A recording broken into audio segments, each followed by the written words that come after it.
Hi friends, welcome to Santosh vlog. இப்போ நம்ம எங்கே இருக்குன்னா கரெக்டாக பார்த்தீங்கன்னா படைவீட்டம்மன் கோயில் இருக்குங்க. அதாவது படைவீட்டம்மன் கோயில் எங்கே இருக்குது பார்த்தீங்கன்னா கரெக்டாக வேலூர்லேருந்து ஒரு 40 கிலோமீட்டர் உள்ளே இருக்குது. அந்த கோயிலுக்கு நம்ம வந்திருக்கோம். பார்த்தா உங்களுக்கு தெரியும், என் பின்னாடி வந்த கோபுரம் கம்பீரமாக நிற்கிறத நம்ம பார்த்துருக்கோம். அதெல்லாம் பார்த்தீங்கன்னா பின்னாடி பார்த்தீங்கன்னா அது சொல்கிறது இயற்கையான மலை சீற்றங்கள் வந்து ஃப்ரெண்ட்ஸ் பார்த்துருப்பீங்க. பின்னாடி இயற்கையான மலைகள், அது சென்டரில் பார்த்திங்கன்னா கோயில் இருக்க பார்த்துருப்பீங்க. இது என்ன அங்கே ஒரு ஃபேமஸ் பார்த்திங்கன்னா, அது நிறைய பேர்த்துக்கு குழந்தை வரம் இல்லாதவங்களுக்கு இங்கே வந்து கடலை வச்சு நம்ம குழந்தை வரம் வேண்டிக்கிட்டோம்னா குழந்தை கிடைக்கிறதும், அதுவும் இல்லாமல் வாழ்க்கையில் நிறைய பிரச்சனைகள், நிறையா சங்கடங்கள், நிறையா தொழில் பிரச்சனைகள் அதை மாதிரி நிறையா இருக்கலாம். இங்கே வந்து இந்த ரேணுகம்பாள்கிட்ட நம்ம கரெக்டாக மன்றாடி மண்டிக்கிட்டு இந்த மாதிரி குறைகளை நம்ம மனசில் வச்சுக்கிட்டு ஏதோ ஒரு கும்பிடிக்கு வச்சோம்னா அது நிறைவேறதாகவும் மக்களுக்கு கூறப்படுது. அதை பார்த்தே அவங்களுக்கு தெரியும். அங்கே எக்கச்சக்கமான கூட்டம் அங்கே முன்னாடி நிச்சிருக்கிறத பார்க்க தெரியும் நமக்கு. அது இன்னும் நம்ம கொண்டாத்தில் அங்கே போய் என்ன நடக்குன்னு போய் பார்க்கலாம். நம்ம அதுக்கு முன்னாடி சில விஷயங்கள் நம்ம வந்து உங்கள்கிட்ட வந்து சொல்கிறத பகிர்ந்துக்கணும்னு ஒரு சின்ன ஒரு ஆசைப்பட்றேன். அவ்வளோதான், வாங்க. அது என்னென்னா, இப்போ நம்ம எங்கே இருக்கோம் பார்த்திங்கன்னா கரெக்டாக பார்த்திங்கன்னா வேலூர்லேருந்து ஒரு 40 கிலோமீட்டருக்கு உள்ளே வந்தோம்னா அதாவது படைவீட்டம்மன் கோயில். அதுக்கு இன்னொரு பேர் இருக்குது, ரேணுகம்மாள். படவீடு ரேணுகம்மாள். அதை சொல்கிறது சக்தி வாய்ந்த ஒரு கோயில் சொல்லலாம். அங்கே தான் நம்ம இப்போ இருக்கோம். பார்த்தவங்களுக்கு தெரியும், நம்ம கோபுரத்துக்கு முன்னாடி இருக்கோம். கோயிலுக்குள்ளே நம்ம இருக்கோம். இதில் சில விஷயங்கள் என்னென்னா, அதாவது இங்கே வந்து குழந்தை இல்லாதவங்களுக்கு குழந்தை வரம் வேண்டி இங்கே வந்து ஒரு வேண்டுதல் வச்சா கண்டிப்பாக அந்த குழந்தை வரம் கிடைக்குது. அதனால தான் நம்ம இங்கே வந்திருக்கோம். அது இல்லாமல் இன்னொரு விஷயங்கள் என்னென்னா, நம்மளுக்கு ஏதாவது நோய், ஏதாவது குறைகள் அந்த மாதிரி இருந்தால் இங்கே வந்து நம்ம அதுக்கான ஒரு இதை வச்சு சிலை மாதிரி செஞ்சு அதை நம்ம வேண்டிக்கிட்டால் அதுக்கான இதுவும் கண்டிப்பாக சீக்கிரம் அது குணமடைஞ்சிடும். அதுக்காக தான் நம்ம இங்கே வந்திருக்கோம். அது இல்லாமல் சில இன்னொரு குறிப்புகள் என்னென்னா, மனிதங்கிட்ட சில இதெல்லாம் இது இருக்கும். அதாவது சொன்னால் வச்சுக்கோ, வேற்றுமை ஒற்றுமை பொறாமை அந்த மாதிரி சில விஷயங்கள்லாம் இருக்கும். அதாவது நம்ம குடும்பத்தில் சில பிரச்சனைகள், அந்த இதில் சில சம்பவங்கள்லாம் வந்து இங்கே வந்து ரேணுகம்பாள்கிட்ட மண்டிக்கிட்டு கரெக்டாக நம்ம முறையிட்டோம்னா பகல் சொல்கிற இருட்டாக்கிற நம்ம வாழ்க்கையை வந்து பகல் போல் வந்து வெளிச்சம் அளிக்கும் அப்படிங்கிறது ஒரு குறிக்கோளாக அங்கே இருக்குது. அதுவும் இல்லாமல் இன்னொரு காரணம் என்னென்னா, அந்த காலத்தில் வந்து ஜமதகமுனி அப்படிங்கிற ஒரு மனைவின்னு வந்து ரேணுகம்மாள். அதாவது ஏற்கனவே நம்ம ஒரு இதெல்லாம் பார்த்துருப்போம். அதாவது சின்னதாக ஒரு ஸ்டோரி நம்ம பார்த்துருப்போம். அதாவது பரசுராமர் கதையை நம்மளுக்கு தெரியும். அதாவது ஜமதகமுனி மனைவி வந்து மனைவியின் பேர் தான் ரேணுகம்மாள். அவர் வந்து திடீர்னு ஒரு குளத்துக்கு போகிறாரு. ஒரு குளத்துக்கு போயிட்டு தன் மனைவியை வந்து ஏதோ ஒரு யாரோ ஒன்று பார்த்து பேசிடுறாங்க. அதை வந்து சக்தியை என்ன சொல்கிறது ஞான சக்தியால் உணர்ந்து அவர் வந்து பரசுராமர்கிட்ட ஆணையிடுறாரு. உடனே இவங்க அம்மா சொல்கிறது, அம்மாவின் தாயினுடைய சிரத்தை கொய்துவா அப்படின்னு ஆணையிடுறாரு. அதே மாதிரி பரசுராமர் எதுக்கும் கேள்வி கேட்காம போய் அதே மாதிரி வந்து அவருடைய தாயின் சிலையோ சொல்கிறது சிரத்தையை வந்து கொய்து வராங்க. அதே மாதிரியும் வந்து உடனே சொல்கிறது ஜமதகமுனி உடனே ஒரு கேள்வி கேட்குறாரு பரசுராமர்கிட்ட,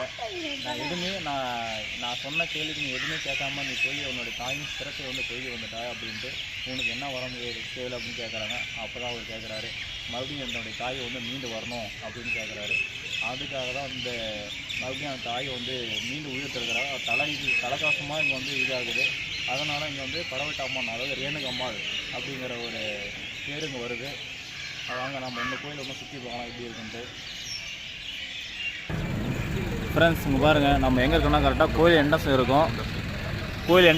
இங்கே பாருங்கள், பார்த்தா உங்களுக்கு தெரியும். அதாவது ரேணுகம்மாள் திருக்கோயில். அதாவது இந்த படிக்கும் போதே ஒரு பாசிட்டிவ் எனர்ஜி நம்மளுக்குள்ளேயே ஒரு இதை உணர முடியுது. இங்கே பாருங்கள், அது கோயில் என்ட்ரன்ஸ் நம்ம லைவில் பார்த்துட்ருக்கோம். அதெல்லாம் பாருங்கள், கோபுரம்லாம் பார்த்தீங்கன்னா தெரியும். அதில் இருக்கிற சிலைகள்லாம் பார்த்தீங்கன்னா ஆச்சரியமாக இருக்குது, பிரம்மாண்டமாக இருக்குது, பார்க்குறதுக்கு வேறு லெவலாக இருக்குது. எனக்குள்ளே இப்படி ஒரு கோயிலாங்கிறதே நானே மெய் மறந்து போய் நிற்கிறேன்னா பார்த்துக்கோங்க. லைஃப்லேயே இது வரைக்கும் நான் இந்த மாதிரி கோயில் நான் பார்த்தது கிடையாது. இப்போ தான் லைஃப்பில் நான் பார்க்குறேன்.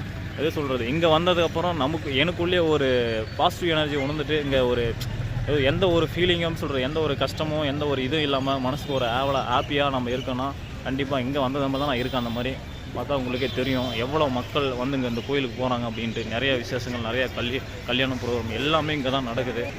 இங்கே பாருங்கள் ஃப்ரெண்ட்ஸ், நம்ம இப்போ தான் என்ட்ரன்ஸ் நம்ம உள்ளே போயிட்டுருக்கோம். நம்ம கால் எடுத்து வைக்கும் போது வந்து வலது காலை எடுத்து வச்சு உள்ளே போகணும். வாங்க, ஒரு கடவுளை தொட்டு முன்னாடி பார்த்து வந்து கும்பிட்டுக்கலாம். இங்கே பாருங்கள் எவ்வளோ ஜனம் உங்களுக்கு தெரியும். இங்கே பாருங்கள் ஃப்ரெண்ட்ஸ், கூட்டம் பார்த்திங்கன்னா எக்கச்சக்கமான கூட்டம். பார்த்தா உங்களுக்கு தெரியும். எல்லாமே வந்து கல்யாண ஃபங்க்ஷனு.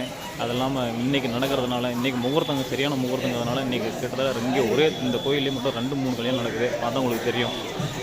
இங்கே பாருங்கள் மெயின் என்ட்ரன்ஸ், அதாவது அந்த இதுக்கு ஃப்ரெண்ட்ஸ் இங்கே பாருங்கள், நம்ம கரெக்டாக கலசம் முன்னாடி இருக்கும். இந்த கலசத்துக்கு முன்னாடி பார்த்தீங்கன்னா எக்கச்சக்கமான வேண்டுதல், அதாவது எப்படி சொல்கிறது, எப்படி சொல்கிறது, நீங்கள் பார்த்தா உங்களுக்கே தெரியும். குழந்தை வரம் வேண்டிய எப்படி சொல்கிறது, தொட்டுலாம் கட்டியிருக்காங்க. அதே மாதிரி எனக்கு கல்யாணம் அப்படி ஆகலை அப்படின்னா அதுக்கும் வந்து கீழே பாருங்கள் தாலி ஒரு மஞ்சள் கயிறு வாங்கி அது கீழே அந்த கல் முடிச்சு போட்டிருக்காங்க. கண்டிப்பாக இங்கே இவ்வளோ ஒரு கும்பிடிக்கு நிறைவேறுதுன்னா அது கண்டிப்பாக ஒரு சக்தி வாய்ந்த ஒரு கடவுளாக இருக்கிறதுனால தான் இங்கே மக்கள் இவ்வளோ பேர், கோடிக்கான மக்கள் இங்கே வராங்க. அது இல்லாமல் நீங்கள் பார்க்கலாம், இங்கே எத்தனை பேர் இங்கே இருக்காங்க, லட்சக்கணக்கு பேர் பக்கம் இருக்காங்க. எக்கச்சக்கமான ஜனம் இன்னும் வெளியே இருக்குது. நம்ம சும்மா இது மட்டும் தான் பார்த்துருக்கோம். ஏன்னா உள்ளே அவளுக்கு இன்னும் காலையிலேயே நம்ம இருக்கோம். அதனால் இன்னும் அந்த கூட்டத்தை நம்ம உள்ளே விட மாட்டாங்க. அதனால் நீங்கள் பார்த்துட்ருக்கோம் பாருங்கள். பார்க்குறதுக்கு வேறு லெவலில் இருக்குது. எப்படி சொல்கிறேன், எனக்கே ஒரு ஆச்சரியமாக இருக்குது. இப்படி ஒரு கோயிலாக மக்கள் இங்கே வந்து தேடி வராங்களா? அதாவது வேலூர் எங்கெங்கேயோ இருந்து வேலூரை தாண்டி ஒரு 40 கிலோமீட்டர் தொலைவில் அந்த கோயில் தரிசனம் பார்க்குறது, சாமி தரிசனம் பார்க்குறதுக்கு வராங்களா அப்படிங்கிறத நம்ம பார்க்குறோம். அதாவது அங்கே முடிச்சு நம்ம பின்னாடி வந்து பார்த்தீங்கன்னா பாருங்கள், நம்மள இந்த காம்பவுண்டு பாருங்கள், எவ்வளோ ஒரு பெரிய காம்பவுண்டு. கிட்டத்தட்ட அது பின்னாடி பார்த்தீங்கன்னா மலைகள், அதாவது எப்படி சொல்கிறது, குன்றாக மலைகள் அங்கே பாருங்கள், வேறு லெவலாக இருக்குது. அந்த இயற்கையோட காட்சியும் பார்க்கலாம். அதனுடைய மேகம் அந்த மலை மேலே அப்படியே சூழ்ந்துருக்கிறதும் பார்க்கலாம், நம்ம லைவில் பார்க்கலாம். எக்கச்சக்கமான ஒரு பியூட்டிஃபுல்லான ஒரு விஷயம் நேச்சுரலாக அங்கே இருக்கிறது. எல்லாம் அந்த கோயில் சுற்றி நம்ம நடக்கிறது செம்மையாக இருக்குது, வேற லெவலாக இருக்குது. இங்கே பார்த்தீங்கன்னா இங்கே பாருங்கள், இங்கே ஒரு கோயில். இங்கே பாருங்கள் ஃப்ரெண்ட்ஸ், இங்கே இருந்து நம்ம கோபுரத்தை பார்க்கும்போது வேறு லெவலாக இருக்குது. அது இல்லாமல் செம்மையாக இருக்குது. இந்த கோயிலை பற்றி பேசினான்னு பேசிட்டே போகலாம். அது இல்லாமல் இன்னொரு கருத்து என்னென்னா, நான் சொல்லாமல் போயிட்டேன். அதாவது என்னென்னா, இந்த கோயிலில் வந்து அதாவது ரேணுகாம்மாள் அப்படிங்கிறத 4 கையை உடையவள். அதாவது ஒன்று வந்து நம்ம 4 கையில் வந்து இது பரசுராமரின் அதாவது பரசுராமரினோட அந்த அருவாவும் இன்னொரு 4 கையில் ஒரு அருள்மிகு ஒரு காட்சி தரதாகவும் இங்கே பேசப்படுது. இங்கே வந்து எந்த மக்களுக்கும் இது கும்பிடிக்க வச்சா நிறைவேறாமல் போனதாக சரித்திரம் கிடையாது. அதனால தான் நம்ம இவ்வளோ மக்கள் வந்துட்டுருக்காங்க. பார்த்தவங்களுக்கு தெரியும். இங்கே பாருங்கள், பார்த்தவங்களுக்கு தெரியும். அந்த பாட்டியம்மாவும் அந்த குழந்தையும் எப்படி அந்த கடவுள்கிட்ட வேண்டிக்கிறாங்க நல்லா நம்மளாம் லைவில் பார்க்கலாம். இங்கே பாருங்கள் ஃப்ரெண்ட்ஸ், இப்போ தான் நம்ம கொஞ்ச நேரம் முன்னாடி தான் பார்த்துருப்போம் எவ்வளோ கூட்டம் வந்தது. மறுபடியும் கூட்டம் வந்துகிட்டே இருக்குது, போயிட்டே இருக்குது. இங்கே பார்த்தா தெரியும் உங்களுக்கு. இது வந்து பாருங்கள், காது குத்துறதுக்கு தனியாக ஒரு இடம் மாதிரி ஒதுக்கி விட்ருக்குறாங்க. இங்கே தான் அந்த ஐயருங்கெல்லாம் வந்து காது குத்துவாங்க. அதுக்கான இப்போ இடம் பாருங்கள், ரெடி பண்ணிட்டு இருக்கிறாங்க பாருங்கள். அதாவது நம்மளுக்கு பார்த்தா தெரியும் உங்களுக்கு. சொன்ன மாதிரி இங்கே பாருங்கள், நம்ம ரேணுகாம்மாள், அதாவது படைவெட்டு ரேணுகாம்மாளை பார்க்கலாம். அதே பக்கத்தில் வந்து பரசுராமர் நிற்கிறத நம்ம பார்க்கலாம். இப்போ வந்து பார்த்திங்கன்னா நம்ம கரெக்டாக சிறப்பு தரிசனம், அதாவது செல்லும் வழி. இதுக்கு பார்த்தீங்கன்னா 50 ரூபா டோக்கனு. இங்கே பாருங்கள், நம்ம அதுக்குள்ளே தான் பாருங்கள் மக்கள் நிறைய பேர் போயிட்டுருக்கிறாங்க. அதாவது கடவுளை வந்து தரிசனம் பண்ணுறதுக்கு. நாம் இன்னும் போகிறதுக்கு கொஞ்சம் லேட் ஆகும். ஆனால் உள்ளே வந்து வீடியோ எடுக்கிறதுக்கு அலௌடு இல்லைன்ட்டாங்க.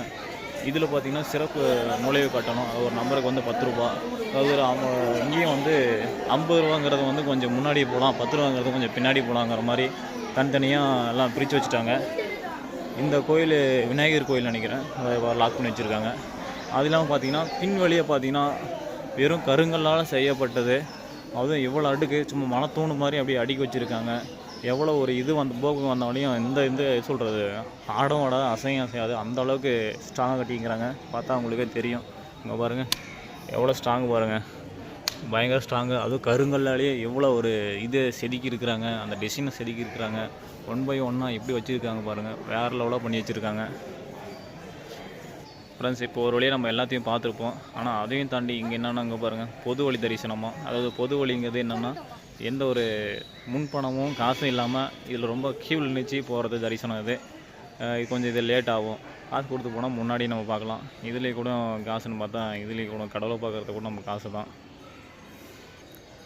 ஆனால் இங்கே இவ்வளோ இருந்தாலையும், ஆனால் எவ்வளோ தான் மனசுக்குள்ளே வெளியே இருக்கும்போது நிறைய திங்கிங் ஓவராக எந்த ஒரு சொல்கிறது, அடுத்து நம்ம என்ன பண்ண போகிறோம், அடுத்து நம்ம என்ன செய்ய போகிறோம், அடுத்து இது என்னென்ன ஒரு கேள்விக்கு நம்ம மனசுக்குள்ளேயே தோண்டிட்டே இருக்கும். ஆனால் எந்த இடத்துல நம்ம வந்து கால் எடுத்து வைக்கும்போது நமக்குள்ளே ஒரு பாசிட்டிவ் சொல்கிறது, பாசிட்டிவ் ஒரு நெகட்டிவ் நம்ம பாசிட்டிவ் நம்ம உணர்றோம்.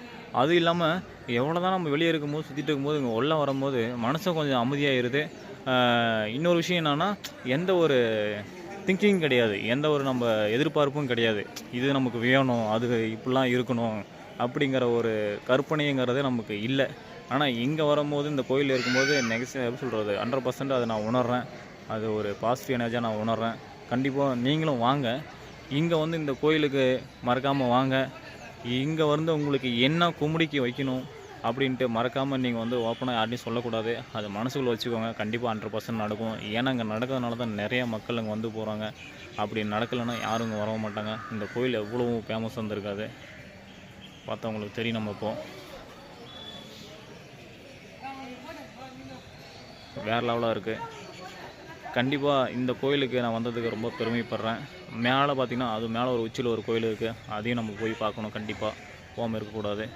இங்கே பாருங்கள், இந்த கோயிலை பற்றி பேசணும்னு பேசிகிட்டே போயிட்டே இருக்கலாம். இந்த கோயில் எப்படி சொல்கிறது, அவ்வளோ ஒரு சுவாரஸ்யமான விஷயங்கள்லாம் பேசிட்டு போகலாம்.